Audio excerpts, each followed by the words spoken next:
I suppose if I'm to spill my guts, I should start at the beginning. My name is not important. Or maybe I should say it is all important, and the one thing you can never know. You see, I was supposed to kill a man. Oh, he deserved it. Or at least I was told he did. I'll never really know for sure. I never met the man. I never even spoke to him. I was told to just do whatever it took. Walk up behind him one night in a parking lot and shoot him in the back of the head if that's what it took. I couldn't. I tried. I really did. I just couldn't do it. So why am I hiding my identity now? I didn't commit the crime. What do I have to fear? It's simple. There are others I must protect. I made a deal with the devil, and the devil will always have his due. I used to think that my life was hell. Funny that. I was just biding my time in hell's waiting room. This is the real hell. I tried to solve my problems with a shortcut, and in the end, I traded one nightmare for another. You see, I was married to, well, maybe I'd best leave her name out of it too. I don't want this to get back to the wrong people. Let's just call her the cheating woman. That's what I call her. Men are so stupid. Some unfaithful woman comes along and seduces men with ease. Then the next thing they know, they're down on one knee offering her their heart and thinking they're the luckiest guy in the world. That's what I thought. Trust me, I wasn't. My heart was the one thing that did not interest her. She wanted everything else. She kept me well-loved and happy, pushed out 2 kids, and then that two-way loving relationship became a one-sided and demanding endurance contest to see just how much I could withstand before I broke. She went out with her friends at night and came home late, then later, then not at all until the sun was up. She put a pot of stew in the fridge, and that kept me and the kids fed for the week while she was going out and about. I started cooking proper meals just so the kids could eat better. If I tried to talk about it, she shut me down with, "I'm entitled to a little fun once in a while. You're away all day. You don't know what it's like. It's just a little fun. I have nothing to apologize for." The intimacy that brought us together faded away, leaving me with nothing but solitude and frustration. On top of all that, her spending got out of control. That's what the cheating woman did to me. Then one night I came home from work, and she had dinner on the table. She outdid herself in cooking my favorite meal. After dinner, she said, "Darling, we need to talk." She sat next to me on the couch and tried to sound loving and reassuring. Her life was boring. She needed a little excitement. He would be no threat to me. I was still her number one. She still loved only me. It would be just a little excitement while I'm away at work. Hell no. I put my foot down, so the loving discussion escalated into threats. "I'm doing it, and there is nothing you can do about it. If you want a divorce, I'll take everything you have and everything you will ever have. You'll lose the kids. The courts always give custody to the mother. I'll get the house and you'll pay for it. I'll get alimony and child support, so don't be stupid. Just go along with it. Besides, you've been happy the past 2 years, so it won't be any different. You just know now."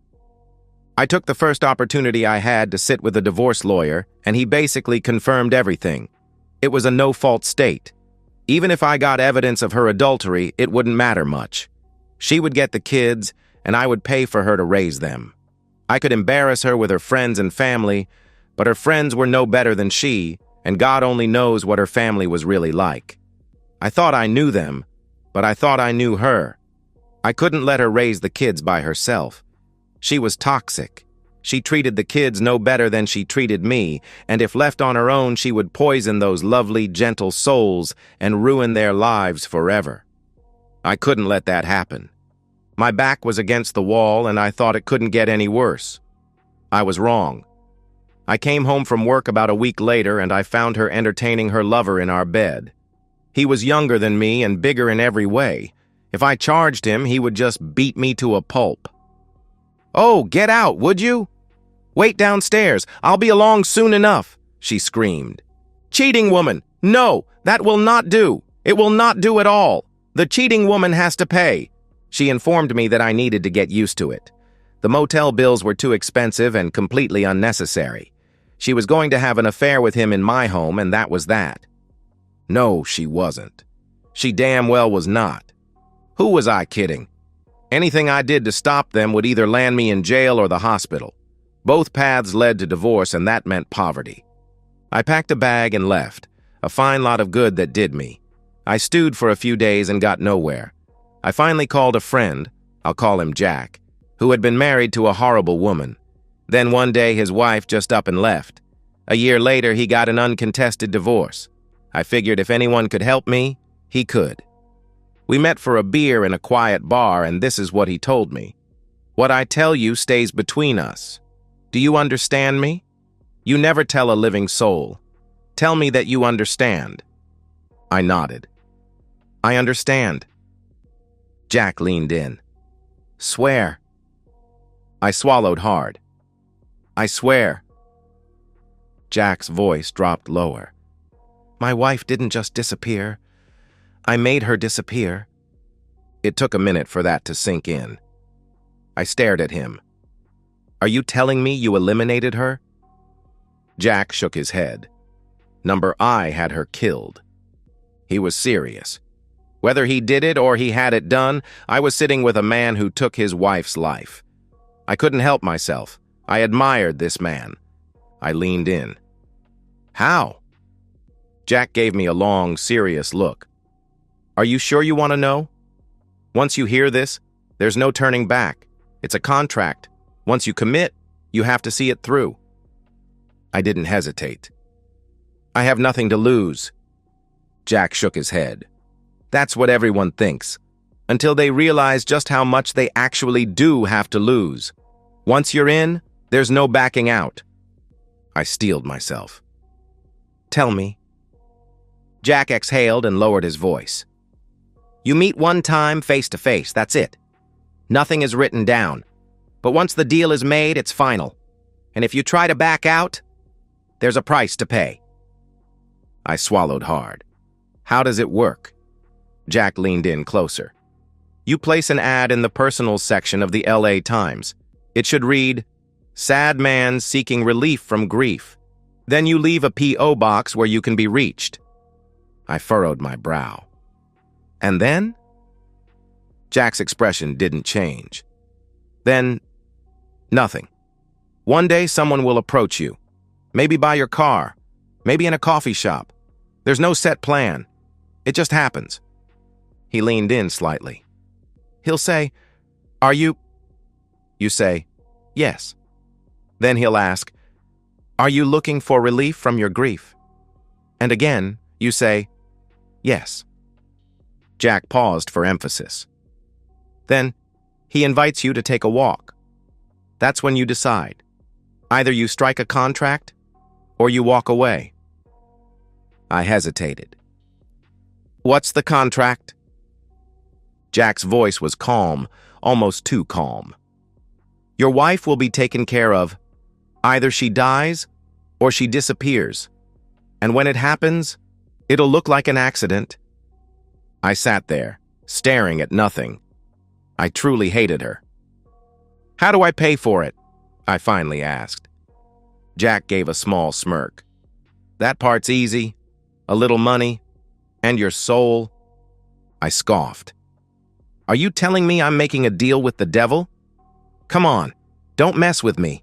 I'm in serious pain and you're playing games with me. Jack shook his head. He's not the devil, but he might as well be. He leaned back and continued.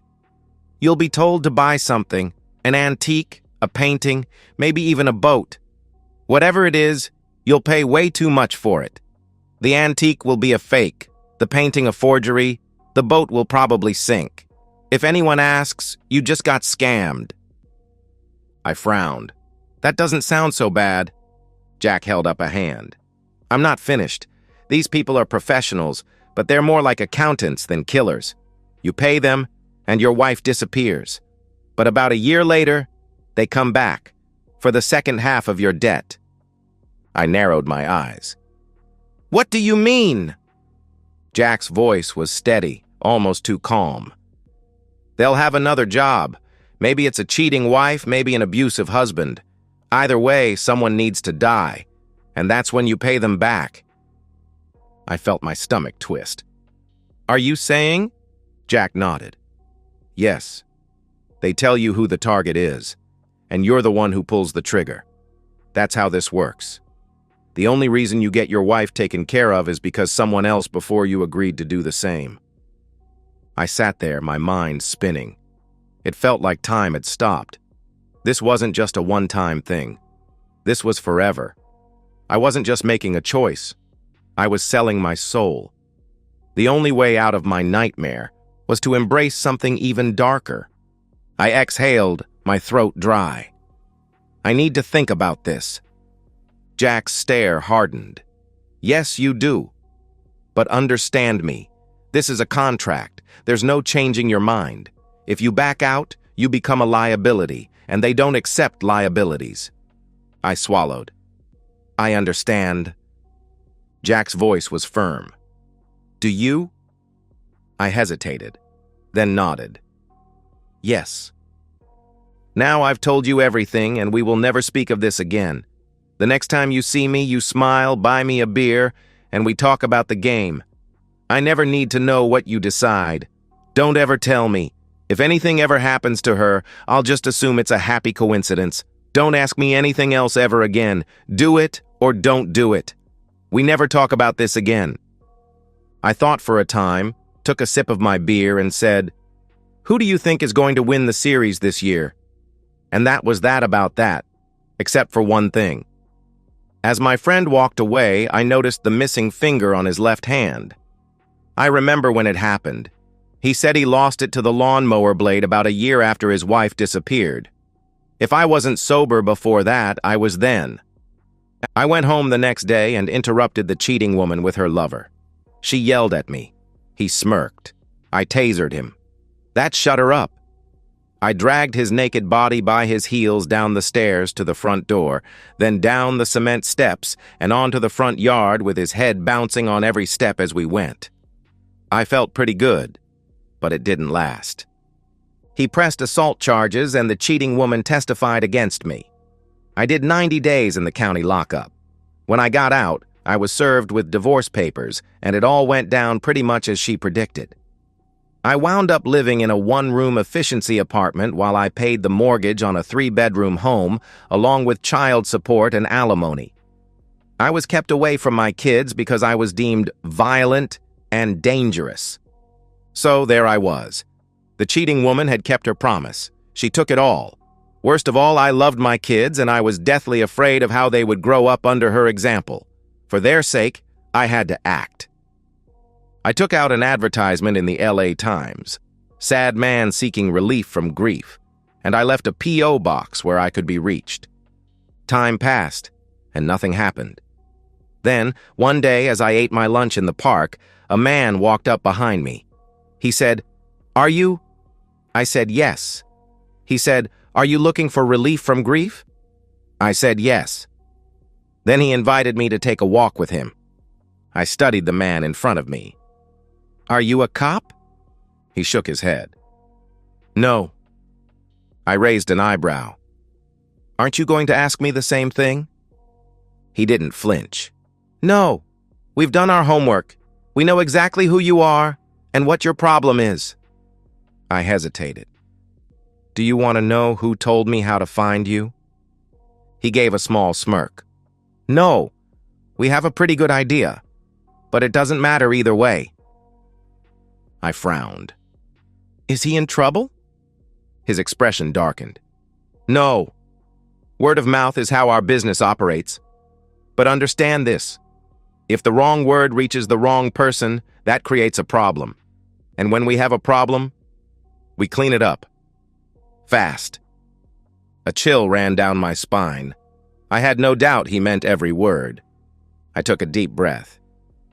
"How does this work?" He leaned in slightly. "In about a month, an antique tea table will come up for auction downtown. It's a poor reproduction, worthless. But you will fall in love with it." I narrowed my eyes. "And?" "You won't be the only one bidding, but you'll make sure to win. The price will climb, but in the end you'll pay $20,000. Then you take your new tea table home."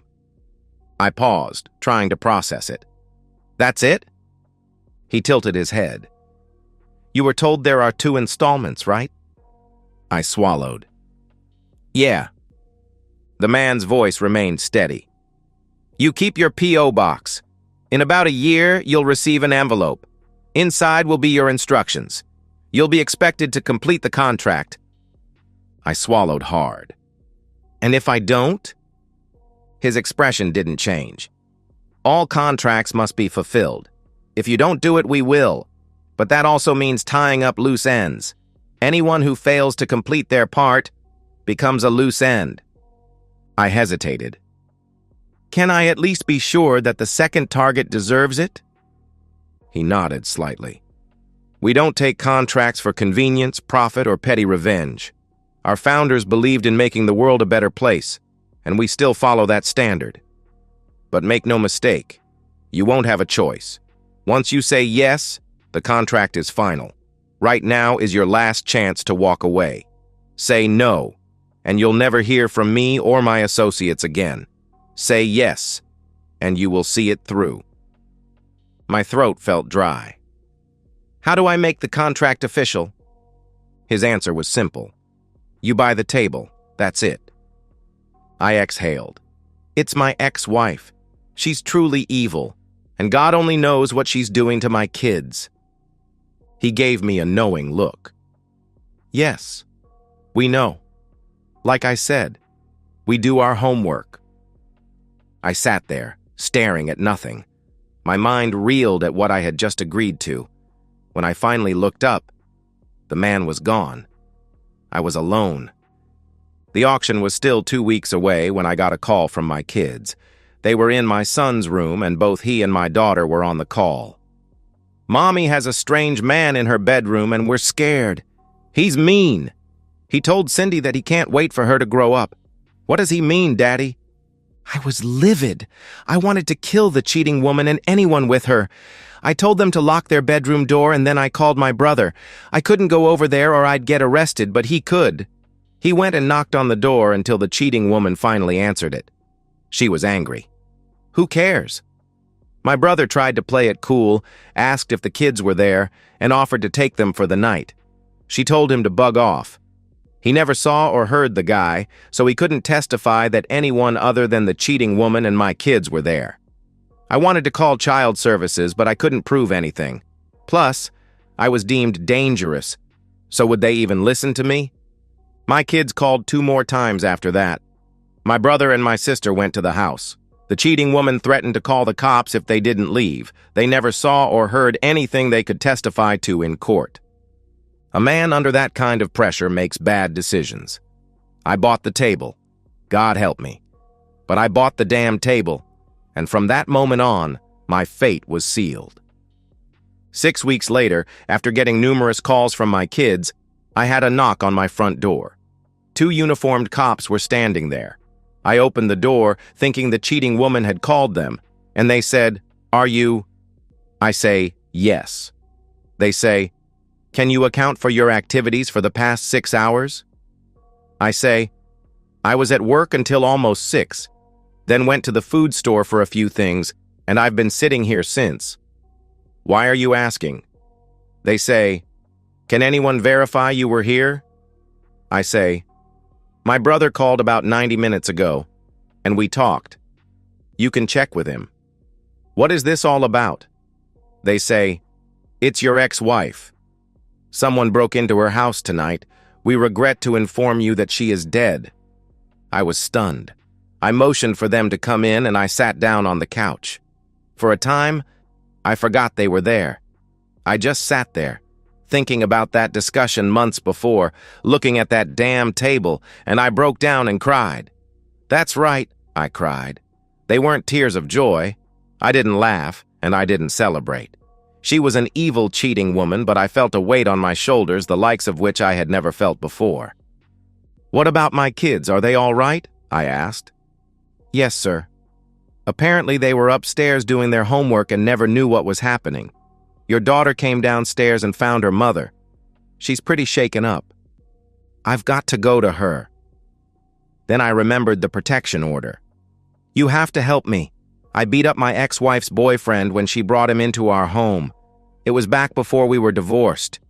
She got a protection order as part of the divorce settlement, and I'm not allowed near my kids. You have to help me." The officer's tone was calm. "Your brother and sister are with them now." I narrowed my eyes. "You've spoken with my brother?" "Yes, sir." I let out a frustrated sigh. "So you knew I was here the whole time, but you still had to give me a hard time? Really?" The officer shrugged. "It's our job, sir." "Get out." I was enraged. Even though I knew you don't hit a cop, not hitting them took everything I had in me. They couldn't start by telling me my kids were safe. I called my brother and he picked up on the second ring. "Get your back over here. You really think we're going to enforce that protection order? Your kids are asking for you." That was all I needed. I was in the car and driving like a maniac. I got to my brother's place in record time. My kids were shaken up, but they were okay. It was in some ways the worst and the best night of my life.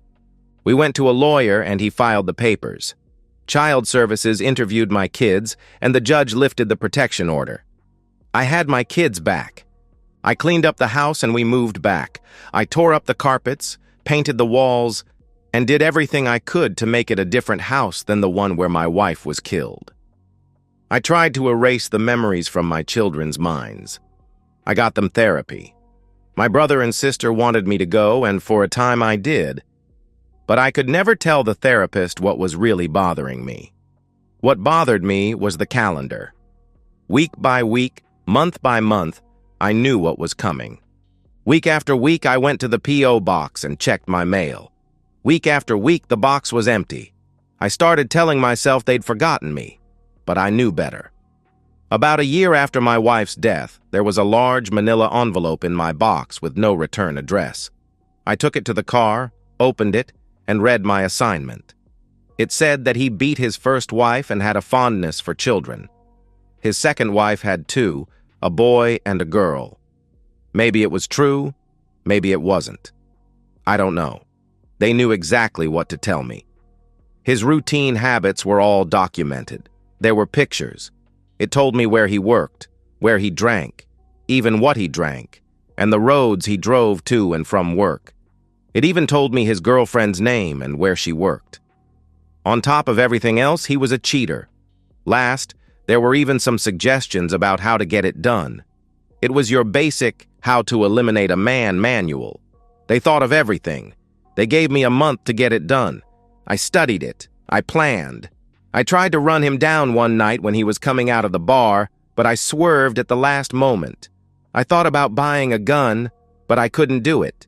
I lay awake at night looking for a solution to my problem, but there was none. I just didn't have it in me. I couldn't eliminate a man I didn't know. With that revelation, my fate was sealed. These people who held my contract were people you could not disappoint. I knew I had only one choice. I made an appointment to see a lawyer and I wrote out a will. In the event of my death, I want my children to go with my brother and his wife. They are good people who have always wanted children. They will raise them right. About 2 months after I got the package, I read in the paper that a man had been found in an alley, beaten, robbed, and killed. It was brutal. Someone worked out their anger on him. I recognized the name and I knew what was coming. I worried about my kids and put double locks on the windows and doors. I knew I couldn't hide for long, so I did the only thing I could do for my kids. I started eating my lunch in the park. I figured I couldn't stop them, but I could control where it happened. So that was my friend's story, or most of it anyway. I guess it falls to me to finish his sad little tale. You see, I'm Jack. It was a Tuesday about a month after that guy got killed in the alley. I walked up to my friend as he ate his lunch alone in the park, and I sat down beside him. I sat down beside him on the bench. "I heard your wife died." He didn't look at me. "Yeah." I exhaled. "Good. The kids are better off." His gaze stayed fixed on the ground. "Yeah." Frustration bubbled up inside me. "Damn it, I told you! I told you the contract was binding!" This was a conversation I never wanted to have. It wasn't supposed to happen this way. He finally spoke, his voice hollow. I know. I thought I could do it, but I couldn't. My friend turns for a moment and looks at me. He had tears in his eyes. He seemed to be looking at that missing finger on my left hand. I knew what he was thinking. Yes, I had hesitated once. Losing my finger was the encouragement that I had needed way back when. He looked away. It seemed for a moment he was studying the autumn leaves, the burst of color that marks the end of summer and the approach of winter. It's okay. I know the price I have to pay. I'm at peace with it. At least my kids are safe and happy. I didn't get you into any trouble, did I? Not really, I said. I put my hand on his shoulder. For an instant, I felt my soul burn to ash, and I knew that my eternal fate was sealed. I put the barrel of the gun behind his left ear, and with one hard, cold tap, all that he knew was gone. And that's the end of today's story. If you enjoyed it, please give this video a thumbs up and drop a comment below. Your support helps the algorithm push my content further. If you're new to the channel, don't forget to hit that subscribe button. It really helps me keep creating more stories for you. Thanks for watching, and I'll see you in the next one.